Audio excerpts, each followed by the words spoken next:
There she is in all her glory.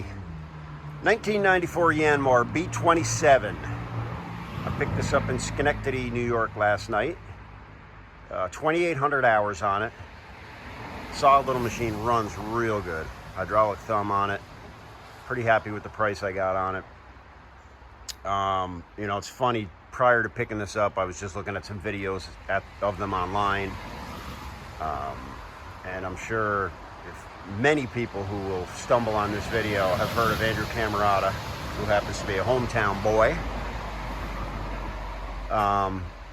There was a guy in, I think it was Finland, who had just bought one of these, and he basically said, you know, if it's good enough for Andrew, it's good enough for me. He couldn't even pronounce Camarata, which was hilarious.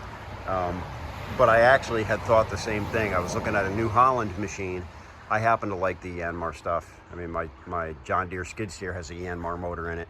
Anyway, my thought was, the way Andrew knocks the hell out of these things, if they hold up under his abuse, this thing should last me a lifetime. Plus, I can always reach out to him if I run into some issues with it.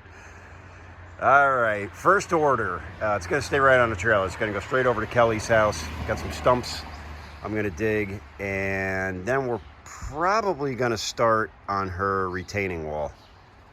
So stay tuned for some of that nonsense. All right, people. Out. Excavator mama.